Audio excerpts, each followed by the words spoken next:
नाही अजून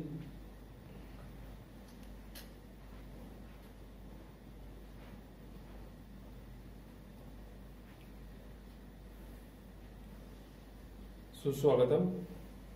मी माझ्या सातारकरांचा रक्षक सामाजिक संस्था व त्या संस्थेमार्फत चालवलं जाणारं सवयबान अभियान. आपण सवयबान अभियानाच्या दुसऱ्या टप्प्यात आहोत. फेसबुक लाईव्ह गेले 15 दिवस झालं आपण फेसबुक लाईव्हच्या माध्यमातून भेटत आहोत. आज फेसबुक लाईव्हचं 10वं सत्र आहे. त्या सत्राचा विषय असा राहील कोरोना तज्ज्ञ अभ्यासकांच्या नजरेतून. आजचे आपल्याला लाभलेले माननीय वक्ते साताऱ्यातील famous doctor Sunil Ramrao Yadav, MBBS MS neurology, तसंच आपले सूत्रसंचालक दीपकजी प्रभावळकर सर. आपल्या दोघांचंही व्यासपीठावर स्वागत. कृपया करून आपण दोघांनी व्यासपीठावर यावं. डॉक्टर यादव व प्रभावळकर सर. नमस्ते सर. सवयबान अभियानामध्ये आपल्या दोघांचंही स्वागत. आज आपलं 10वं सत्र आपण सुरू करत आहोत व त्याचे सूत्रसंचालन करण्याची विनंती मी प्रभावळकर सरांना करतो. धन्यवाद.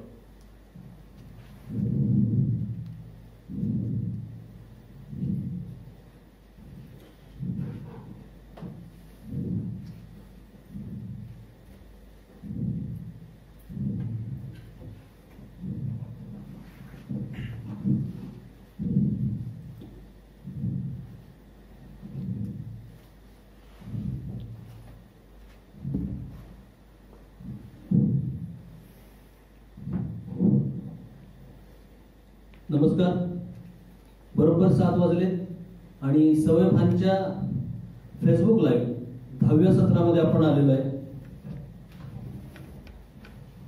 गेल्या काही भागांमध्ये सुद्धा आवाजाची जी तक्रार होती ती संपलेली आहे. आता आवाज सगळ्यांपर्यंत पोहोचतोय. कदाचित जर आवाज कमी पोहोचत असेल तर तशा कमेंट करा, तुमचे प्रश्न विचारा. आज परत एकदा आपल्याला एक चांगले मार्गदर्शक मिळालेले आहेत. त्यांच्याकडून आपल्याला मी प्रश्न विचारणारच आहे, ते उत्तर देतीलच. पण आपल्या काही शंका असतील. अनेकांच्या शंका लाईव्ह संपल्यानंतर येतात, सो विचारणं अवघड जाते. काही जणांना आपण परत बोलवणार आहेत. आजचे मार्गदर्शक सुद्धा परत बोलवण्यासारखेच आहेत, ते अर्ध्या तासात संपण्यासारखे नाही आहेत. सो आपण जास्तीत जास्त त्यांच्याकडे माहिती घेऊ. अजून काही माणसं लाईव्ह येण्यासाठी मी अजून पहिल्या 1-1.5 मिनिटं तुम्हाला माहिती देत असतो. कोरोना अपडेट्स जे सगळ्यांना ऑलरेडी पाठ असतात, पण ते परत रिमाइंड केले जावेत. आणखी थोडी लाईव्ह माहिती आजच्या दिवसाची तुम्हाला मिळावी. तर भारताचा आकडा कदाचित उद्या 25 लाखाचा टप्पा ओलांडेल. ऍक्टिव्ह रुग्णांची संख्या भारताच्या आणि महाराष्ट्राच्या आकडेवारीमध्ये थोडे व्हेरिएबल आणि स्थानिक पातळीवरची व्हेरिएबल आहे, काही बदल आहेत, ते लक्षात येतील तुमच्या. 24 लाख जरी बाधित असले देशामध्ये तरी ऍक्टिव्ह रुग्ण फक्त 6,55,000 आहेत आणि मुक्त झालेल्यांचा आकडा सुमारे 33 आहे. कोरोना मुक्त झालेल्यांचा तो 17,12,000 समथिंग आहे. संपूर्ण देशामध्ये आतापर्यंत 47,325 एवढे बळी गेलेले आहेत. महाराष्ट्राची संख्या विचारात घेतली तरी पण तशीच आहे. महाराष्ट्राचा आकडा, बाधितांचा आकडा 5,48,000 असला तरी मुक्त झालेल्यांचा आकडा सुद्धा 3,81,000 आहे आणि एकूण ऍक्टिव्ह रुग्ण फक्त 1,47,000 आहे. सो परत एकदा जितके ऍक्टिव्ह आहेत त्यापेक्षा 33 रुग्ण बरे झालेले आहेत. आता जिल्हा वाईज तो शहरांमधला जो प्रकार होता तो कमी झालेला आहे. दिल्लीनं बऱ्यापैकी कोरोना कंट्रोल केलेला आहे. मुंबईमध्ये पण कोरोना कंट्रोल होतोय अशी चिन्ह आहे. पण आता इतर जिल्ह्यांमध्ये, शेजारपाजारच्या जिल्ह्यांमध्ये, पुण्यामध्ये सगळ्यात जास्त आकडा आहे. बाधितांचा पण आकडा आहे, बळींचा पण आकडा मोठा आहे. आता ज्या परिसरातले जे आहेत जिल्हे त्याच्यामधल्या काही चिंताजनक आकडेवारी समोर येते. उदाहरणार्थ आपला सातारा जिल्हा घेऊया. साताऱ्यामध्ये एकूण बाधितांचा आकडा 6,000 क्रॉस केलेला आहे. 6,504 एवढे बाधित आहेत. उपचारार्थ रुग्ण 3,405 आणि मुक्त झालेल्यांचा आकडा फक्त 2,893 आहे. म्हणजे मुक्त झालेल्यांची आकडेवारी 40% आहे आणि बळी गेल्यांचा आकडा 206 झालेला आहे. तो इकडचे आकडे थोडे बदलत आहेत. आज 13 ऑगस्ट दिवसभर चांगला जोरदार पाऊस आहे आणि साताऱ्याचा पाऊस म्हणला की पहिला प्रश्न विचारला जातो कोयना धरणाची परिस्थिती काय. तर कोयना धरणानं सुद्धा 105 TMCचं धरण आहे, पैकी आज ते 79.33% भरलेलं आहे आणि साधारण या वेळेला पाणी सोडण्याची प्रक्रिया सुरू होती आणि पाणी सोडायला सुरू झालं की सांगली, कोल्हापूर, अगदी कर्नाटकपर्यंत सगळीकडे थडकी भरती. गेल्याच वर्षी महापुराचा पण एक तडाखा बघितला होता. त्यामुळं तर कधीही आजच्या रात्रीमध्ये किंवा उद्या सकाळी कोयना धरणातून पाणी सोडायला सुरुवात होणार आहे. सो माझ्या मते मॅक्झिमम लोक आले असतील आता लाईव्ह. सो मी आता आपल्या प्रमुख पाहुण्यांची परत एकदा मोठा बायोडाटा असला तरी ते शॉर्ट करून थोडक्यात सांगण्याचा प्रयत्न करतोय. डॉक्टर सुनील यादव, मूळ गाव दुर्गळवाडी असलं तरी जन्मापासून साताऱ्याचेच. वडील पोलीस खात्यामध्ये, त्यामुळं प्राथमिक शिक्षण कुठं झालं असं विचारल्यानंतर दीपक रावळकर जसं पाटण असं एक वाक्य सांगतो, एक शब्द सांगतो, तसं डॉक्टरांना जर विचारलं की तुमचं प्राथमिक शिक्षण कुठं झालं तर गावांची यादी असती 14. पण पोलीस खात्यामध्ये वडील असल्यामुळे जिकडं बदली होईल तिकडं विद्यार्थी आणि तसं 14 शाळांमध्ये त्यांचं प्राथमिक आणि माध्यमिक शिक्षण झालं. MBBS आणि MS आपण सोलापूरमधून केलं. MCH म्हणजे MS नंतरची स्पेशल डिग्री असती न्यूरो सर्जरी, ती तुम्ही मुंबईतून केली. पण सर तुम्ही MBBS आणि MS केल्यानंतर सातारा जिल्ह्यातल्या वडूजमध्ये काही वर्ष प्रॅक्टिस करत होता. 5-6 वर्ष प्रॅक्टिस केली. आणि त्यावेळेला माझ्या निदर्शनाला आलं की सातारा जिल्ह्यामध्ये किंवा आसपास कुठंही न्यूरोसर्जरीची सेवा उपलब्ध नाही. खूप अडचण होत होती पेशंटची. त्यामुळे एवढ्या वर्षाच्या प्रॅक्टिस नंतर सुद्धा मी परत शिकायला जायचं. म्हणजे 80चं दशक होतं आणि 80च्या दशकामध्ये स्पेशालिटी डॉक्टर अशी कॉन्सेप्ट अजून सातारामध्ये आलेली नव्हती. Super speciality. सर वडूज सारख्या ग्रामीण भागामध्ये डॉक्टर म्हणून काम करत होते, त्यांच्या सुपर स्पेशालिटी सातारा जिल्ह्यामध्ये नाहीये. हे लक्षात आल्यानंतर त्यांनी न्यूरो सर्जरी केली. त्यावेळी तुमचं लग्न पण झालं होतं आणि मुलं पण होती. चालू प्रॅक्टिस खंडित केली आणि मुंबईला न्यूरो सर्जरी शिकायला गेली. न्यूरो सर्जरी कंप्लीट केल्यानंतर 1995ला तुम्ही कृष्णा चॅरिटेबलला जॉईन झाला. 2 वर्ष तिथं प्रॅक्टिस केली आणि 1997 साली सातारा जिल्ह्यामध्ये सुपर स्पेशालिटी हॉस्पिटलची कॉन्सेप्ट डॉक्टर सुनील यादव यांनी आणली. साताऱ्याला सुपर स्पेशालिटी कॉन्सेप्ट आणणारे डॉक्टर सुनील यादव आज आपल्याकडे मार्गदर्शक आहेत. पहिल्यांदाच त्यांनी ऑब्जेक्शन घेतलं होतं फेसबुक लाईव्हच्या पहिलाच मी प्रश्न विचारण्याच्या आधी खुलासा करतो. आपला विषय आहे कोरोना विसर्ग, तज्ञ अभ्यासकांचे मार्गदर्शन. हो, अभ्यासकांच्या नजरेतून असं म्हणले तर सरांनी ऑब्जेक्शन घेतलं होतं मी काही कोरोनाचा स्पेशलिस्ट नाहीये. सर कोरोना हा विषय आहे, विसर्ग आहे आणि त्यानंतर तुम्ही तज्ञ आणि अभ्यासक आहात म्हणून तुम्हाला इथे निमंत्रण. विषयाचा अभ्यास बाकी चीन मधले जेव्हा व्हिडिओ यायला लागले बाहेर तेव्हापासून मी इंटरेस्टिंगली सगळा अभ्यास केला या विषयावर. आणि ही सवयबान चळवळ जी आहे ही चळवळ ह्या रोगाला आळा घालण्यास काम करू शकते एवढं माझ्या लक्षात आलं. म्हणूनच मी आजचं आमंत्रण स्वीकारलं आणि खास आलोय. सर कोरोना हा शब्द आला आणि त्यानंतर तो पुण्या मुंबईत आला, नंतर साताऱ्यामध्ये आला आणि आता एवढा मोठा स्प्रेड झालेला सातारा जिल्ह्यामध्ये खेडेपाड्यामध्ये पण गेलेला. या दरम्यानच्या काळामध्ये गेल्या 4 महिन्यामध्ये तुम्ही हॉस्पिटल कधी बंद ठेवलं होतं? नाही ठेवलेलं. का की ऍज अ डॉक्टर मला माझ्या माहितीतले जे डॉक्टर आहेत त्यांनी कुणीच बंद ठेवलेलं नाही की मी तुम्हाला सांगतो. नाही, प्रश्न सर असा होता की इतर ओपीडी तपासलं म्हणजे डोकं दुखतंय म्हणून येणारा पेशंट असं नाहीये. तुम्ही न्यूरो सर्जरी आहे त्यामुळे तुमच्याकडे जे पेशंट येणार आहेत ते सिरियसच आहे, इमर्जन्सीचे पेशंट आहेत. अशा वेळेला तपासणं हे थोडं आणखी धोकादायक होतं ना? धोकादायक होतं, पण ऍज अ डॉक्टर माझं कर्तव्य होतं की पेशंटला विनमुख पाठवायचं नाही, परत त्याच्या जीवाला धोका होईल, कुठं पाठवायचं म्हणून मी धोका पत्करून घेत होतो. कारण मी आता 60 ओलांडलेली आहे. प्लस मला कोमॉर्बिडिटी त्याला म्हणतात की डायबिटीज, BP, थायरॉइड सगळंच आहे, अस्थमा आहे. तरी सुद्धा मी एक दिवसही माझी प्रॅक्टिस बंद ठेवलेली नाहीये. सर मग या काळामध्ये काळजी काय घेतली? काळजी आता जीवाची चाललेली त्यांनी काय काय काळजी घेतली ते पाहिलं की तिथं PPE किट शिवाय करोनाच्या हॉस्पिटलमध्ये काम करत नव्हते. पण आता आपल्याकडे करोना पेशंट सहसा काय आपल्याकडे येत नाहीत. आपल्याकडे न्यूरो सर्जरी आहे म्हणून आम्ही मिनिमम बेसिक रिक्वायरमेंट म्हणून मास्क आणि ग्लोव्स आणि शिल्ड एवढ्या गोष्टी वापरायला चालू केलं. अगदी जानेवारी-फेब्रुवारी पासून जेव्हा 7 चालू झाले तेव्हापासून सगळ्या स्टाफला ट्रेन केलं की बाबा असं तुम्ही एवढी काळजी घेतली नाही तर असं उद्भवतं. त्यांना ते चायनामधले व्हिडिओ दाखवले की पेशंट तडफडत खाली पडलाय असं झालं सुरुवातीच्या काळातले. मग त्यावेळेस त्यांना जरा सिरियसनेस आल्यानंतर ते रेग्युलरली वापरत होते आणि एवढीच काळजी घेत होतो आम्ही. आणि सध्याही पीपी किट काय आमच्याकडे करोना पॉझिटिव्ह पेशंट नाही आहेत आमच्याकडे, जे आहेत ते रुटीन आजाराचे पेशंट, त्यामुळे पीपी किट काय पूर्ण वापरत नाही. पण एवढी तरी केअर का घ्यावी लागते आम्हाला?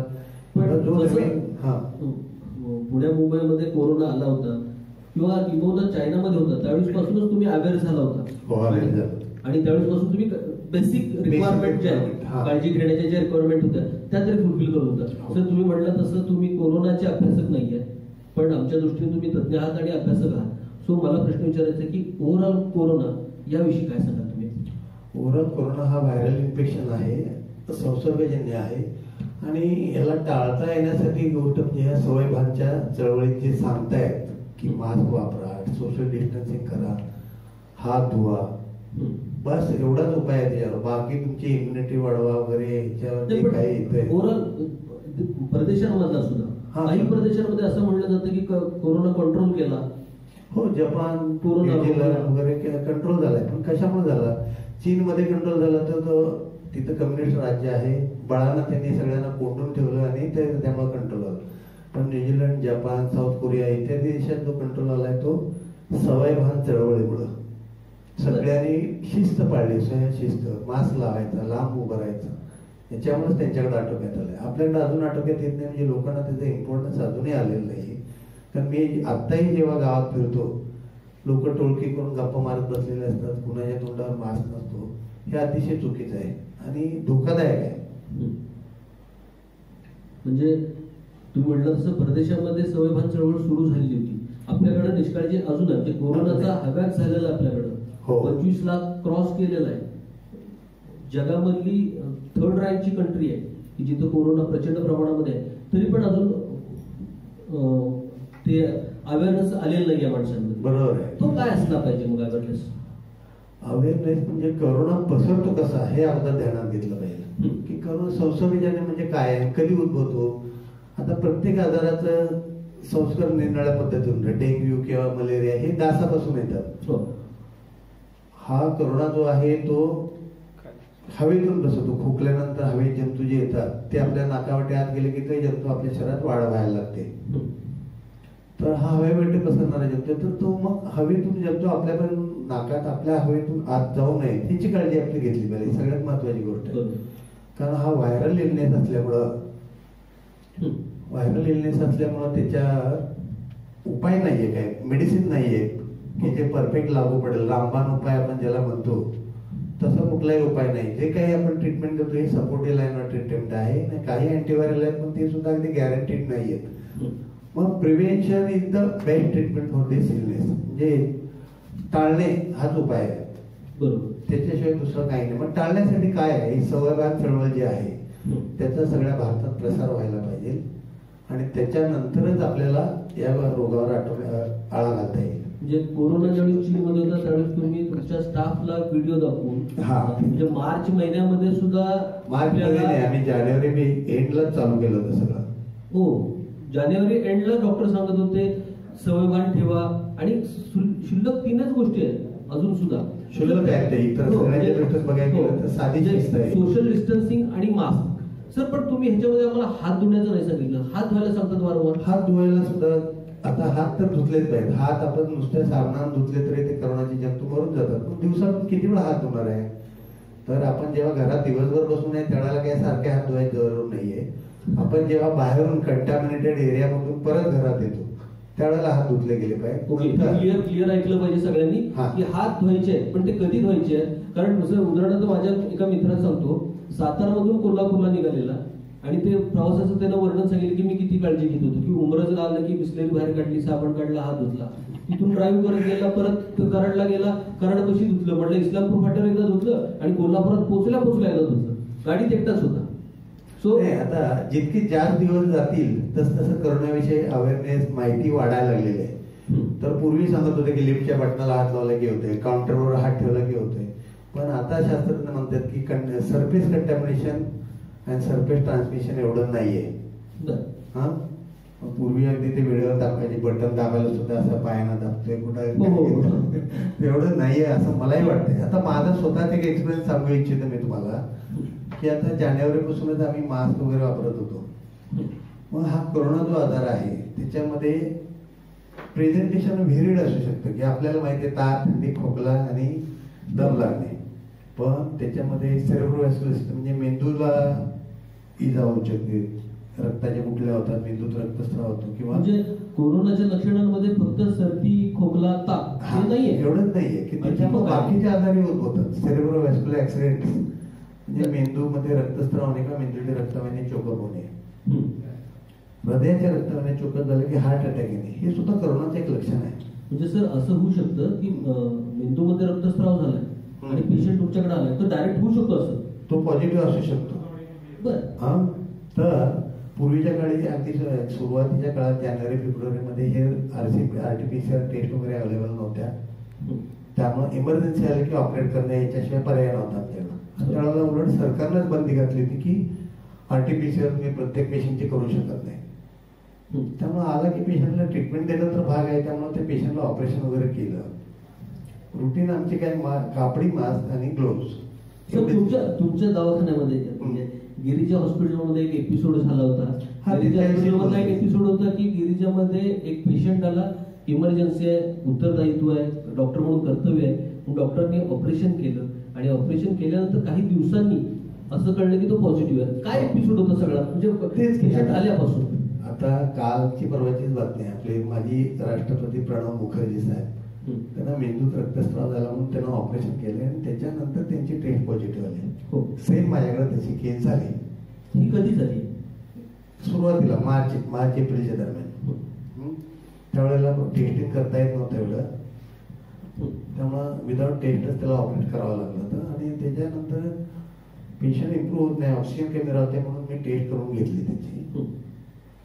त्यावेळेला बाहेरच्या प्रायव्हेट लॅबमध्ये त्यावेळेला नुकतीच अवेलेबल झाले होते, वकील लॅब वगैरे. पण पेशंट त्यावेळेस ब्रेनचं ऑपरेशन झालं तर रिकवर झाला होता, न्यूरोलॉजिकली स्टेबल होता का बेड रिडन होता? बेड रिडन तर असतोच ना, मेंदूचा पेशंट हेमिप्लेजिक वगैरे, पण न्यूरोलॉजिकल स्टेबल म्हणजे डोळे उघडते, जीभ दाखवते, एवढं चांगला होता. तसा तो आमच्या दृष्टीने चांगला होता, फक्त ऑक्सिजन त्याचा कमी राहते म्हणून मी टेस्ट केली, ती आली पॉझिटिव्ह. त्यावेळेला आम्हालाही माहिती नव्हतं आता पॉझिटिव्ह आलं, एवढे दिवस त्यांचं आपण त्या कॉन्टॅक्टमध्ये आहे. सर पण ऑपरेशन करताना तुम्ही पीपी किट घातलेलं नव्हतं. पेशंट बेड रिडन होता म्हटल्यानंतर त्याला सगळीच त्याची सेवा करणार, सगळी सेवा, नर्सिंग केअर आले, सगळे आलं, स्पंजिंग आलं, सक्शन आलं, त्याचं सगळं आलं. तर त्यामुळं सगळेच आम्ही चिंतेत गेलो. म्हणून त्या पेशंटला नंतर आम्ही कोविड डेडिकेटेड सेंटरला पाठवलं आणि आमच्या सगळ्या स्टाफची टेस्ट केली, अगदी वार्डबाय, मावशापासून सिस्टर, माझी स्वतःची, केमिस्ट, सगळ्यांची करून घेतली. तर सगळ्यांच्या टेस्ट निगेटिव्ह आली. म्हणजे याचा अर्थ असा आहे का की तुम्ही बेसिक जरी प्रिकॉशन घेतली की मास्क आणि ग्लोव्स, एवढे प्रिकॉशन सुद्धा घेतल्यानंतर सुद्धा आम्हाला इन्फेक्शन झालं नाही. मग आता आम्ही त्याच्या कॉन्टॅक्टमध्ये जवळजवळ 10-12 दिवस तरी होतो. हो, 15 दिवस, 10-12 दिवस तुम्ही सलग कॉन्टॅक्टमध्ये होता. सगळा बेड रिडन असल्यामुळे त्याची सगळी सेवा करायला लागली. हो, आणि तरी आम्हाला कोणाला झाला नाही. मग तेव्हापासून माझ्या डोक्यात विचारचक्र चालू झालं की हे बेसिक नुसतं एवढं घेतलं तरी आम्हाला इन्फेक्शन नाही झालं. मग पीपी किट घालून सुद्धा जे लोक कोविड सेंटरमध्ये काम करतात त्यांना कसं काय होतं, तर त्याच्यावर मला वाटतं स्टडी झाला पाहिजे बरं की ह्याचा प्रसार कसा होतोय नक्की. बरोबर. आणखी की पीपी किट घातल्यानंतर उलट 6 तास ते कुठंतरी त्यांच्याकडून ब्रीच ऑफ स्टर्लिटी होत असणार आहे, त्याच्यामुळे होत असेल असं मला वाटते प्रसार. सर तुम्ही अभ्यासक म्हणून या सगळ्या कोरोनाच्या महामारीकडे बघताय किंवा कोरोनाच्या महासाथीकडे बघताय, या सध्यामध्ये तुम्हाला अभ्यास करण्यासाठी जे काय फिगर्स लागतात, आकडेवारी लागतात, त्या तुम्हाला मिळत आहेत का कुठून? कोरोना डॅशबोर्ड जसे आम्ही सगळी फॉलो करतो तसंच तुम्ही कोरोना डॅशबोर्ड. आता आपल्याला ऍक्च्युली हे पाहिजे माहिती की आकडेवारी तर लहान मुलांना 10 वर्षाच्या आतल्या मुलांना धोका आहे वगैरे म्हणतात. मग आपल्या पॉप्युलेशन लहान मुलांचं किती आहे? समजा 50% लहान मुलं आहेत, तर त्यातले 50% मुलांच्यातल्या किती जणांना कोरोना झाला, त्यांच्यामध्ये किती मॉर्टॅलिटी आली, हे अभ्यासाच्या दृष्टीनं आपल्याला आता सगळ्यांना कळायला पाहिजे ऍक्च्युली. आणि जे पेशंट एक्सपायर होत आहेत त्यांच्यात मॉर्टॅलिटी आहे तर त्यांना कोमॉर्बिडिटीज किती जणाला होत्या, अगदी यंग पेशंट ज्यांना काही सुद्धा आधार नाही असे पेशंट किती दगावले. म्हणजे त्यानुसार आपल्याला मला वाटतं सगळे जणांना ट्रीटमेंटचा प्लॅन ठरवता येतो. प्रोटोकॉल म्हणतात तुम्ही. हा, प्रोटोकॉल. सर परत प्रश्न होता माझा तो की जे बळी गेलेले आहेत ते कोमॉर्बिड होते, पण कोमॉर्बिड होता आहे ते सगळेच बळी गेलेले नाहीये. हो तेच की. मग ह्याचा रेशो कसा आहे तो? ह्याच्याविषयी म्हणून तर स्टडी व्हायला पाहिजे. खूप आपल्याला अजून खूप सारी माहिती मिळायला पाहिजे कोरोना आजाराविषयी. बरोबर. कारण आपण अगदी परफेक्ट नॉलेज नाही मिळालेलं त्याच्याविषयी. हो सर, कोमॉर्बिडिटीचे ज्यावेळेस होतं त्यावेळेस मी आता ऑफिशियली डिक्लेअर नाही करू शकत नाव आणि हॉस्पिटलचं नाव पण सांगू नाही शकत, पण साताऱ्यामध्ये आपण म्हणतो की इम्युनिटी पॉवर ज्याची जास्त चांगली आहे तो माणूस यातनं सर्व्हाइव्ह होतोय आणि ज्याची इम्युनिटी कमी आहे तो एक्सपायर होतोय असं जर म्हणत असतील तर एक एड्स बाधित पेशंट, मुळात एड्स झालेला patient, acquired immuno deficiency syndrome असलेला माणूस कोरोनाबाधित झाला आणि अवघ्या 18व्या दिवशी तो कोरोनामुक्त पण झाला. तर मग हे कसं होऊ शकतं? याच्याविषयी खरं तर बोलणं आता मी नाही बोलत नाही. खरंच बोला. मी जेव्हा चीनमध्ये कोरोना चाललं तेव्हा जरा इकडं तिकडं इंटरनेटवर पाहत होतो माहिती. तर त्यावेळेला मला एक असा स्टडी दिसला की पूर्वीच्या काळीच्या प्लेगाच्या याच्या साथी यायच्या दर 100 वर्षाला. मग त्यावेळेला हजारो लोक मरायचे, पण त्याच्या कॉन्टॅक्ट मधले पेशंट त्याच्या एका घरातले 2-4 मरायचे, बाकी 10 चांगले राहायचे. मग हे कसं काय म्हणून शास्त्रज्ञान तेव्हापासून पुढं आहेत. मग म्हणून त्यांनी त्याच्यावर आता स्टडी काढला कशामुळे असं होतंय की सगळ्यांनाच का होत नाही आजार. मग थोडेसेच मॉर्टॅलिटी होते आणि बाकीच्यांना काहीच होत नाही किंवा काहींना लागण पण होत नाही. हा, तर ह्याच्यावर मला वाटतंय आणि त्यांनी शास्त्रज्ञांनी पण सांगितलेलं आहे की जेनेटिक ससेप्टिबिलिटी म्हणतो आपण की ज्याला जेनेटिकली ससेप्टेबल असतात काय काय रुग्ण की ज्यांना ते व्हायरल इन्फेक्शन लगेच होतं आणि ते फेटल होतं असं त्या स्टडीमध्ये लिहिलेलं होतं. आता मी काय त्यातला जेनेटिक इंजिनियर नाहीये किंवा एपिडेमॉलॉजिस्ट पण नाहीये, पण मी आपलं एक वाचलेलं सांगतो. तर याच्यावर आता हा कोरोना काळ आहे, आताचा ऍडव्हान्स टेक्नॉलॉजीचा काळ आहे, कॉम्प्युटराइज युग आहे, आपल्याकडे डाटा सगळा मिळू शकतो. ह्याच्यावर स्टडी करून आपल्याला उत्तर मिळेल असं मला वाटतंय. आणि हा कोरोना संपल्याशिवाय कोणाला ते पडता येणार नाही. कोरोना संपवायला पाहिजे आपल्याला ना. सर तुम्ही आता जसं जुन्या काळातल्या साथींचं म्हणला तर आजही कोरोनाच्या संदर्भामध्ये अशी काही उदाहरणं समोर येत आहेत की मोठी फॅमिली आहे, एक 20 माणसांची फॅमिली आहे, त्यातल्या एकाला कोरोना झाला, तो सगळ्यांच्या संपर्कात आला, काही दिवस राहिला, म्हणजे त्याला लागण झाल्यापासून काही दिवस 8 दिवस राहिला आणि 8 दिवसानंतर हा बाधित झाल्यानंतर कॉन्टॅक्ट ट्रेसिंग केलं, हे क्लोज कॉन्टॅक्ट होते, पुन्हा सगळ्यांचे स्वॅब टेस्ट घेतले, त्यातले 2 जण कोरोना पॉझिटिव्ह निघाले, बाकी सगळे निगेटिव्ह. हे कसं झालं? ह्याच्याविषयीच अभ्यास अजून झालेला नाही. पण तुमचा काय अंदाज आहे, काय जेनेटिकली काय असू शकतं याच्यामध्ये? जेनेटिकली काय काय रुग्ण ससेप्टेबल असतात असं वाटतं, त्यांच्या जीन्स मध्ये काहीतरी फॉल्ट असतो आणि त्याच्यामुळं त्यांना व्हायरल इन्फेक्शन झालं की ते त्यांना फाईट करू शकत नाही आणि त्याच्यामुळं त्यांचा आजार बळावत जातो असा अंदाज आहे. म्हणजे एकाच फॅमिलीमध्ये असं असू शकतं, 2 असू शकतं ना, सख्या भावांमध्ये पण असू शकतं, भाऊ बहिणीमध्ये ते असू शकतं ना. जीन्स कुठले येतात, काय जीन मध्ये म्युटेशन पण होतात ना. म्युटेशन म्हणजे आपल्या मनानं जन्म होताना काय काय वेळेला जीन बदलला जातो, थोडासा एक पार्ट तेवढ्यावर सुद्धा होऊ शकतं. पण आता त्याचा स्टडी झाल्यानंतरच आपल्याला जन्म झाल्यानंतर सवयी, वेगवेगळ्या सवयी, त्याच्यामुळे अशामुळे काय बदल होऊ शकतो, जेनेटिकल बदल होऊ शकतो का त्यानंतर? नाही होत. जन्माच्या जीन्स मिळतात ते जीन्स ना. तर आता हे जर झालं, आपण हायपोथेटिकल बोलण्यापेक्षा आत्ताच जे कोरोनाचा आजार जो आहे त्याच्याविषयी आपल्याला बोललं पाहिजे पहिला, मला तर वाटतंय. तर आता ह्या आजाराला आळा घालायचा तर सगळ्यांनी मास्क बनवणे. मास्क आता तरुण माणसं लावत नाहीत की आम्हाला होणारच नाही आणि होत पण नाही येत, पण त्यांच्याबरोबर ते घरात आल्यानंतर घरातले जे वृद्ध व्यक्ती आहेत, आई वडील, आजी आजोबा कोण असतील, त्यांना आजार तुम्ही लावून देताय ना. आणि तुमच्या प्रेमाचे आजी आजोबा जर वारले तर तुम्हाला वाईट वाटणार नाहीये का? म्हणून तुम्ही त्यांच्यासाठी म्हणून काळजी घ्या. तुम्हाला काय होणार आहे असं नाही, पण त्यांच्यासाठी काळजी घ्या. सोशल डिस्टन्सिंग ठेवा. लॉकडाऊन हे काय कोरोनाचं उत्तर नाहीये की कितीही दिवस लॉकडाऊन लावला तरी तो परत डॉर्मंट स्टेटमध्ये कुणाच्या नंतर कुणाच्या 1-2 पेशंट असतील ते परत वाढत जाणार आहे. कारण भारतात जेव्हा रुग्ण आले तेव्हा किती आले, सगळे म्हणून 100-200 आले असतील, त्याच्या आता किती 25 लाख झालेले आहेत. मग लॉकडाऊन 3 महिने 4 महिने लावलाय, पण तरी सुद्धा एका दुसरा पेशंट जरी राहिला असेल तर तू वाढत देतो परत ना. नाही, लॉकडाऊनचा वेगवेगळ्या प्रकारे अर्थ घेतला जातो. म्हणजे स्पेशली आम्ही सुद्धा एकदा लॉकडाऊन झाल्यानंतर परत एकदा दुबार लॉकडाऊन व्हावा यासाठी आम्ही आग्रही होतो, म्हणजे पत्रकार म्हणून मी आग्रही होतो. पण लॉकडाऊनचा अर्थ फक्त तो माणसांनी घरी बसावं असं नव्हतं, तर प्रशासनाला थोडा वेळ मिळावा इन्फ्रास्ट्रक्चर डेव्हलप करण्यासाठी. तर तो प्रशासकीय लेवलवरचा लॉकडाऊन होता नंतरचा घेतलेला. सर, तुम्ही आता जुन्या काळातल्या काही गोष्टी सांगितल्या त्यावर तुम्ही अभ्यासलेल्या आहेत. त्या काळामध्ये जी तयार व्हायची नंतरच्या काळामध्ये हर्ड इम्युनिटी, ती हर्ड इम्युनिटी काय आहे?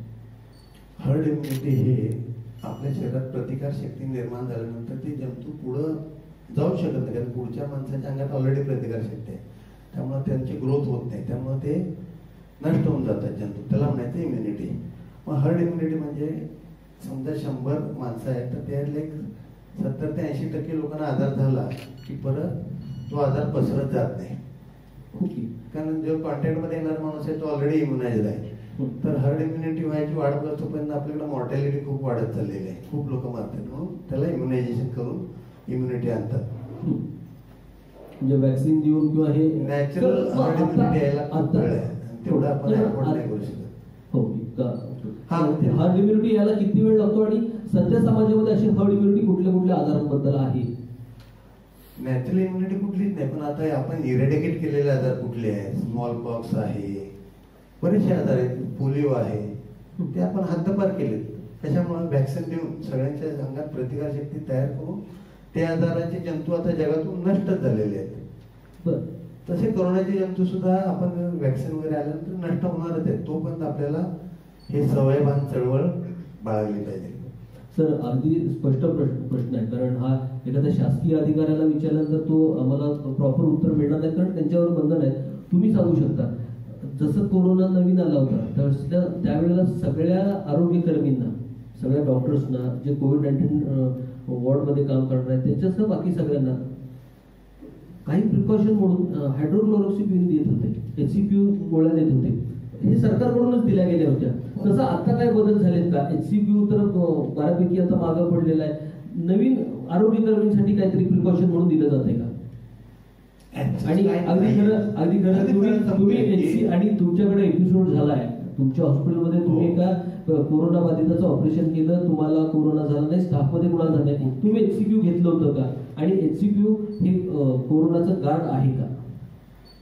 हे बघा, हे काय प्रूव्हन कुठलंच नाहीये. कुठलीही ट्रीटमेंट प्रूव्हन नाही की हे प्रोफिलॅक्टिक ड्रग हे घेतले की तुम्हाला कोरोना होणारच नाहीये.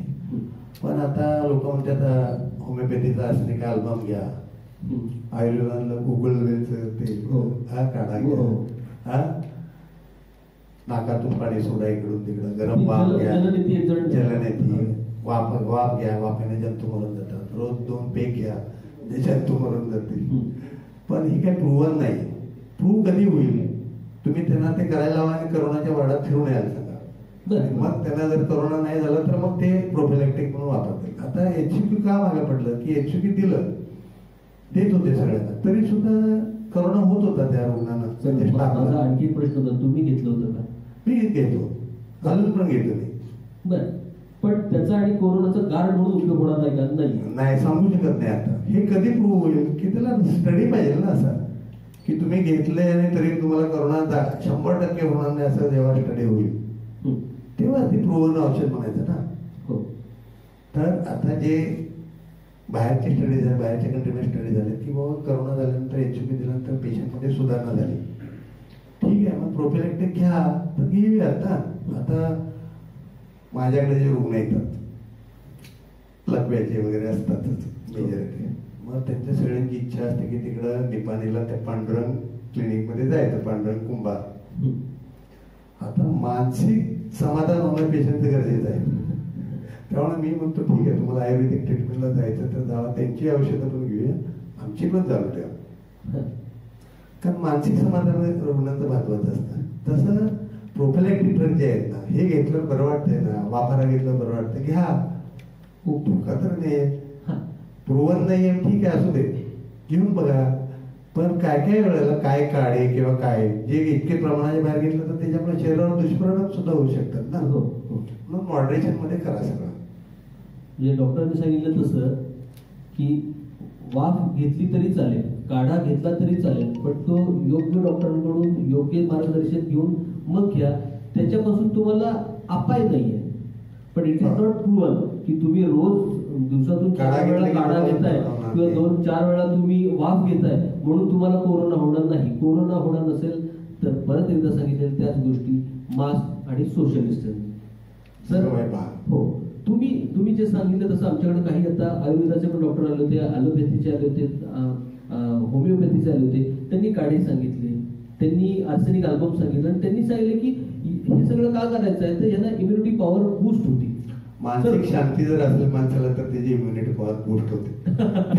नाही, मानसोपचार तज्ञ पण आले होते आणि त्यांनी पण अतिशय चांगला एक उपाय सांगितलेला आहे आपल्याला सगळ्यांना. कदाचित मी सगळ्या व्ह्युअर्सना परत एकदा प्रश्न विचारतो, नसल तर सवयभानच्या पेजवर जावा आणि डॉक्टर अनिमेश चव्हाण परत एकदा सर्च करा आणि त्यांनी सांगितलेलं स्नॅक्स दिवसातून किमान 4 वेळा घ्या. विदिन 5 मिनिट्स तुम्ही ते स्नॅक्स करू शकता, खाण्याचं नव्हे, करायचं आहे ते सांगितलेलं आहे. पण सर, इम्युनिटी बुस्टर असा प्रकार असतो का आणि तो कुठल्या शास्त्रानं खरोखर सांगितलाय? इम्युनिटी बुस्टर म्हणजे इम्युनिटी आपल्या शरीरात कशी तयार होते की आपल्याला प्रॉपर डाएट, विटामिन्स सगळं योग्य प्रमाणात मिळत असले की आपल्या सगळ्या पेशी व्यवस्थित काम करतात. हेच इम्युनिटी बुस्टर आहे. आणि व्यायाम, ह्या गोष्टीमुळेच आपली इम्युनिटी वाढते, हो की नाही? तर असं कुठलं औषध वगैरे आहे, आता आयुर्वेदाचा मी काही अभ्यास केलेला नाही, तज्ञ नाही, त्यामुळे ह्या काढ्यामुळे होतं का नाही मी नाही सांगू शकणार. पण त्याच्यात जर प्रॉपर स्टडी केले तर असणार आहेत आयुर्वेदामध्ये असं मला वाटतंय. बरं, इम्युनिटी बुस्टर असतील आणि ते घ्यायला हरकत नाही. हो, काय पण याचा प्रमाणात डॉक्टरांच्या सल्ल्यानं. उगीच कुठेतरी व्हॉट्सअपवर वाचलं ते एवढ्या भाज्या अशा उकळून घ्या, त्याच्यामुळे नुकसानही होऊ शकतं. म्हणजे इम्युनिटी बुस्टर काही पॅथीमध्ये आहेत, ते घ्यायला हरकत नाही, पण डॉक्टरांच्या सल्ल्यानुसार हे सगळ्यात महत्वाचं आहे. आता आपण ट्रीटमेंट जी देतोय, विटॅमिन सी, विटॅमिन बी, हे इम्युनिटी बुस्टर म्हणूनच देतोय ना. ती काही ट्रीटमेंट आहे का कोरोनाची? नाही. पेशंटची प्रतिकार शक्ती वाढाय म्हणून सगळे विटॅमिन्स वगैरे देतो. तुम्ही विटॅमिन सी कडे होता तर तुमच्या म्हणण्यावर होता. माझा नंतरचा प्रश्न तोच होता की सर, आता तुम्ही स्वतः कुठल्या कोरोना रुग्णावर उपचार करत नसला तरी सध्या उपचार काय चालू आहे, काय काय दिलं जातं? उपचार आता काय चालू आहे ते व्हॉट्सअप युनिव्हर्सिटीवर आणि युट्यूबवर सगळं आलेलं. WhatsApp university. सो अनेक डॉक्टर्सनी सध्याच्या काळामध्ये त्यांच्या ओपीडीच्या बाहेर मोठ्या अक्षरामध्ये लिहून ठेवलेलं आहे, गुगल ज्ञान बाहेर ठेवून आत या. पूर्वी चप्पल काढून आत या म्हणत होते, तसं गुगल ज्ञान बाहेर ठेवून मग आत या. तर सर, माहितीचा हा प्रचंड आपल्याला इंटरनेटच्या माध्यमातून उपलब्ध झालेला आहे. पण त्याच्यातलं आपल्याला कितपत कळतं तेवढंच ज्ञान घ्यायला पाहिजे ना. आता आम्ही डॉक्टर आहे म्हणून आम्हाला त्याच्यातलं वाचलं तर जरा तरी समजतं. पण मग त्याला काय माहिती नाही, त्याला एखादं वाचलं काय की मला हा सिम्पटम आहे, मला नक्की हा आजार आहे असं होतं. कारण आम्ही शिकत असताना जेव्हा अभ्यास करत होतो तेव्हा प्रत्येक सिम्पटम वाचलं की मला वाटायचं मला पण असाच आजार दिसतो, असं होतं मेडिकल स्टुडंट्सना. तर इंटरनेटवर वाचा तुम्ही सगळी माहिती, पण डॉक्टरने विचारून त्यानुसार वागा, असं माझं म्हणणं आहे. इलाज काय सुरू होतं? इलाज आपले हेच आपलं रेमडेसिवीर इंजेक्शन, व्हेंटिलेटरी सपोर्ट सगळं आहे. High flow nasal O2. Remdesivir injection कसं दिलं जातं, कसं अवेलेबल आहे, कुठं अवेलेबल आहे? अवेलेबल फक्त ते कोविड सेंटरलाच मिळू शकतं. जनरल एखाद्या माणसाला वाटलं की आपण मेडिकल स्टोअर मध्ये जाऊ आणि रेमडेसिवीर इंजेक्शन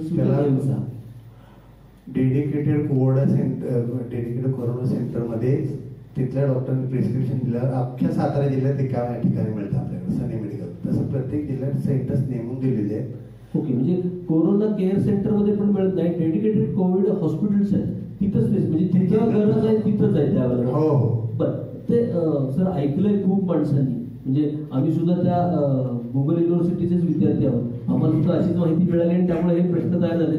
ते रेमडेसिवीर इंजेक्शन आहे ते किती द्यायचे असतात, कशी द्यायची असतात?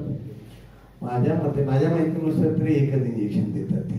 आणि टॉसिलिझुमाब काय आहे इंजेक्शन, मला सुद्धा त्याची नावं घेत आहेत, त्यातले ते अँटीव्हायरल ड्रगची नाव आहे. पण आम्ही ऐकलं होतं सायटोकाइन स्टॉर्म तयार होतो 9व्या दिवसामध्ये, हा तयार होऊ शकतो, तर त्यामध्ये ते हे इंजेक्शन दिलं जातं. काहीतरी 30,000 40,000 त्याची काहीतरी किंमत असते रेमडेसिवीरची आहे किंमत. हो. तहसीलच विभागची. हा कारण इथंच एका मार्गदर्शनाने आम्हाला ते सांगितलं होतं. तर दुसरा एक प्रश्न होता की कोरोना बाधित झालेल्या पेशंटला असिम्प्टोमॅटिक आहेत, ते खूप छान सर्व्हाइव्ह करतायत. होम आयसोलेशन मध्ये आता काही माणसं छान बऱ्यापैकी मानसिक संतुलित पण झालेले आहेत. पण जे माणसं डेडिकेटेड हॉस्पिटलमध्ये आहेत तिथल्या माणसांची टेस्ट स्वॅब टेस्ट एकदाच घ्यावी लागते. पण दरम्यान रक्ताच्या वेगवेगळ्या टेस्ट घ्यायचे आहेत का, आणि त्या कशासाठी घ्यायचे आहेत? नाही, आपण जे रोजच्या रोज ट्रीटमेंट करतो त्याच्यामध्ये पेशंट डिट्रेट म्हणजे त्याची परिस्थिती खराब होत चालली का बघायसाठी त्या रक्ताचे टेस्ट आहेत. बाकी त्याच्यातलं करोना कितपत बळावतोय तर ते डी डायमर टेस्ट आहे, IL-6 टेस्ट कुठले आणि त्यातनं तुम्ही काय काय तुम्हाला काय काय आता करता? मी तुम्हाला स्पष्ट अगोदर सांगितलं मी करोनाचे पेशंट करतो नाही, नुसतं वाचून मी ते इंटरनेटवरची माहिती सांगण्यात पॉईंट नाही. त्याच्यासाठी तुम्ही डायरेक्ट करोना सेंटरमध्ये काम करणाऱ्या डॉक्टरला इथं बोलवावं असं म्हणजे मी तुम्हाला काहीतरी अर्धवट ज्ञान देण्यात पॉईंट नाही. मला काय सांगायचं की माझ्या प्रॅक्टिसमध्ये जेव्हा येतात पण पेशंटला येतात माझ्याकडं की हा पेशंट असं सिरियस किंवा सिटी स्कॅनवर असं दिसतंय पण तिचे कोरोना टेस्ट निगेटिव्ह आले डॉक्टर, मग तुमच्या इथे ऍडमिट करून घ्या. त्याला कुठं करोना आहे? अरे सिटी स्कॅनवर दिसतंय. सिटी स्कॅन चेस्टवर नियर अबाउट 100% डायग्नोसिस होतं. ऍडव्हान्स केसेसमध्ये तर 100% करोना सिटी स्कॅन डायग्नोस्टिक आहे.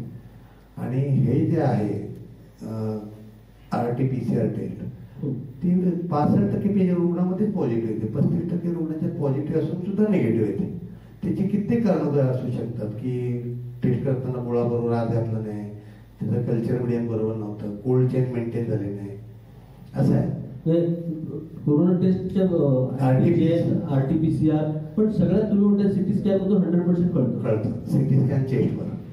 आणि लोकांना पूर्वी स्टिग्मा वाटत होता की हे करोना झालाय म्हणजे आता कशामुळे स्टिग्मा तयार झाला मी ऑब्झर्व केलं. करोना पॉझिटिव्ह आला म्हटलं की त्याला नेऊन तिथं आयसोलेशन सेंटर टाकून म्हणजे जेलला टाकल्यासारखंच वाटत होतं. ती गाडी येते, ते PPE कडे घातलेली माणसं येत आहेत, आजूबाजूला सगळे शूटिंग करतायत, घेऊन चालले. त्यामुळे तो इश्यू झाला होता. पण आता होम आयसोलेशन सरकारनं चालू केलं ते फार उत्कृष्ट आहे. आणि आपण आपल्या घरात राहून जर ज्या सिम्पटम नसेल तर घरात राहणंच उत्तम आहे आणि तुम्ही व्यवस्थित होऊ शकता. आणि त्यामुळे टेस्टिंगला माणसं स्वतःहून पुढे येतील. आता पूर्वी का पुढे येत नव्हती की खोकला आला जाऊन डॉक्टरकडे यायचं, खोकल्याचं औषध द्यायचं. आता जाऊन लगेच टेस्ट अँटीजन टेस्ट जी आहे 600 रुपयाची टेस्ट आहे. कुठल्या लॅबला किती वेळामध्ये मिळते ती? लगेच 15 मिनिटात अँटीजन टेस्ट जी आहे ती. आणि ती सरकारच्या व्यतिरिक्त खासगी आणि हे महत्वाचं काय आहे लगेच टेस्टिंग ज्यादा टेस्टिंग का करा म्हणतात. तुम्ही पॉझिटिव्ह आला की मग तुम्ही केअर घेऊन बाकीच्या रुग्णांना संपर्कात येणार नाही. तुम्ही स्वतः काळजी घ्यायची. एवढे लोक शहाणे आहेत की आपण आता पॉझिटिव्ह आले तर आपल्या घरातल्या लोकांना होऊ नये म्हणून बाजूला थांबावं. पूर्वी काय होत होतं की पेशंट पॉझिटिव्ह आला की त्याचे 50 नातेवाईकांना सुद्धा लगेच आत घेऊन गेले, कॉन्टॅक्ट ट्रेसिंग झालं. म्हणजे इतका स्टिग्मा व्हायचा होता, समाजात बदनामी झाल्यासारखं होतं. आता ते नाहीये. त्यामुळे सगळ्यांनी पुढे टेस्टिंग करा पटापट. सर आता आपण परत येऊया. पण म्हणजे तुम्ही मगाशी म्हटलं तसं तुम्ही काय नुसतं गुगलवरचं वाचून दाखवणार नाहीये, ते पण खरं आहे. तुम्ही कुठल्याही कोरोना पेशंटवर उपचार केलेला हे पण खरं आहे. पण तुम्ही तज्ज्ञ आहात आणि अभ्यासक आहात, त्यामुळे आमचा कोरोना विसर्ग तज्ज्ञ अभ्यासकाच्या नजरेतून हे बरोबर होतं हे प्रूव्ह झालं. आता ऑनलाईन वरचा एक प्रश्न आहे, सर्वसामान्य लोकांनी कशी काळजी घ्यायची? सर्वसामान्य लोकांनी जरा जरी सिम्पटम आले तरी न घाबरता. आता समजा सर्दी पडसा साधा आहे, आपण जो फ्लू म्हणतो, आणि करोना सगळ्याचे सिम्पटम जवळजवळ सारखे. पण आता टेस्ट काय फार मागणी नाही. 600 रुपयात अँटीजन टेस्ट होते. शंका वाटली की स्वतःहून जाऊन करून या स्वतःहून. आणि करोना आला तर जास्त फिरू नका कुठं. का साध्या सर्दी पडशानं कुठेच सध्या गावात म्हातारे माणसं होतं. पण करोना जर आला तर म्हाताऱ्या रुग्णांच्या जीवावर बेततंय. आपल्या घरातले आपले प्रेमळ आजी आजोबा त्यांची काळजी घ्यायसाठी पण आपण टेस्ट करूया. म्हणजे टेस्टसाठी माणसांनी स्वतःहून पुढे आलं पाहिजे की सिम्पटम म्हटली की करून घ्या ना, काय बिघडतं. हा पूर्वीच्या काळी एक्सरे चेस्ट काढायचे. काय झालं की एक्सरे चेस्ट त्याला काही तक्रार नसताना सुद्धा TB दिसायचा, कुठं काहीतरी पॅच दिसायचा. रुटीन इन्व्हेस्टिगेशन आहे. आता मी ऑपरेशनला पेशंट घेतो तेव्हा प्रत्येक पेशंटचा एक्सरे चेस्ट ECG काढतोच. त्याला तक्रारी असतात तसं नाही, पण तपासणी केल्यावर मिळालंच काहीतरी निघतं. तसं साधी सर्दी पडसं जरी वाटलं तुम्हाला वाटलं तर करून घ्या टेस्ट लगेच, काही बिघडत नाही. येस. आणि कोरोनाचा सध्याचा उत्तरार्ध चालू आहे असं म्हणायला लागलेत लोक आता, म्हणजे कोरोना घालवून संपत आलाय. पण अजून सुद्धा सगळ्या जगाचा एकच प्रश्न आहे, कुठल्याही मार्गदर्शकाला विचारायचा, तो पण ऑनलाईन दोघा तिघांनी विचारलेला आहे. माझा पण यादीमधला शेवटचा प्रश्न होता, सर कोरोनाची लस कधी येणार? आता लस तयार करायची प्रक्रियेविषयी मी थोडक्यात वाचलं. ती वर्षानुवर्षाची प्रक्रिया आहे, पण आता हे फास्ट ट्रॅक केलेले प्रोसिजर. तरी सुद्धा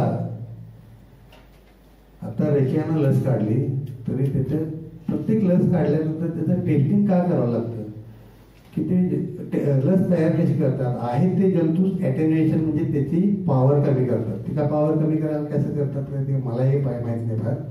ॲटेन्युएशन करतात. मग ॲटेन्युएशन प्रॉपर जर झालं नाही तर आपण लस दिल्यावर आजार नसलेला माणूस त्या आजारानं मारायचा, असं होऊ नये म्हणून त्याचं टेस्टिंग करतात हजारो पेशंटमध्ये. ते 2-3 महिने थांबतात, परत काय दुसरे साईड इफेक्ट होतात का, तर साधारण वर्षभर तरी जातं. आता फास्ट ट्रॅक केलं तरी ह्या वर्षाच्या अखेरपर्यंत येईल असं वाटतंय. कोरोनाच्या संदर्भातील लस आल्यानंतर त्याच्यावर किती प्रकारे वेगाने कंट्रोल घेतलं जाईल? कोरोनाची लस आल्यावर त्याचे कोट्यावधी डोस बनवून, जे आता हे ज्या पेशंटना जास्त रिस्क आहे, म्हणजे कोमॉर्बिड असलेले ओल्ड एज मधले पीपल, त्यांना सगळ्यांना पहिल्यांदा देतील. आणि जे रोज बाहेर फिरतात, पोलीस, हॉस्पिटलमधले कर्मचारी, आरोग्यकर्मी, सगळ्यांना पहिला द्यायला पाहिजे आणि त्याच्यानंतरच ते थांबणार आहे. बरोबर. येस. ओव्हरऑल ज्यांनी मगाशी म्हणले तसं की कुठल्याही कोरोनावर प्रत्यक्ष त्यांनी ट्रीटमेंट केलेली नाही, आणि जे नुसतं वाचलेलं आहे ते त्यांना सांगायला तयार पण नाही आहेत. त्यांनी अभ्यास केलेला आहे, त्यांना पटलंय असं त्यांनी आपल्याला सांगितलेलं आहे. सर वेळ संपत आलाय तो म्हणून म्हणतोय आम्ही, प्रश्न अजून आमचे बरेच बाकी आहेत. मला एक छोटी एकच सांगायचं की कोरोनाचे अजून हे स्टेज किंवा शेवटची फेज आलेली नाहीये. जेव्हा वॅक्सिन येईल त्याच्यानंतरच वॅक्सिन कोट्यावधी लोकांना द्यायला आपल्याला बरेच दिवस जाणार आहे. त्याच्यानंतर ती 7% येणार आहे. आणि तोपर्यंत सवय भान, स्वयंशिस्त ह्याच्याशिवाय पर्याय नाही आपल्याला.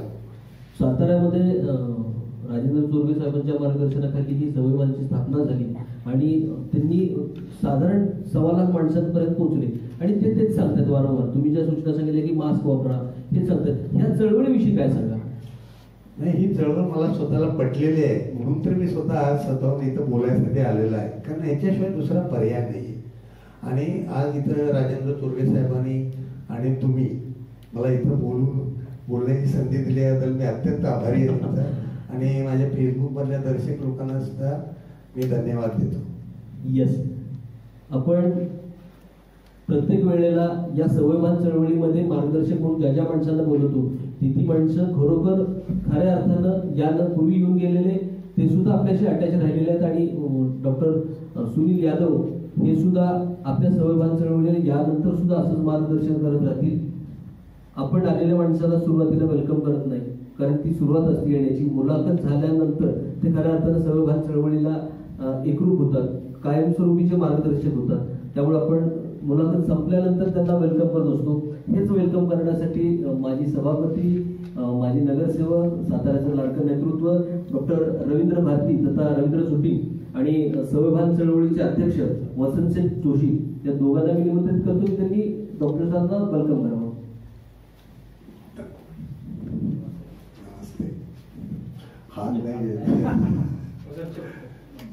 या.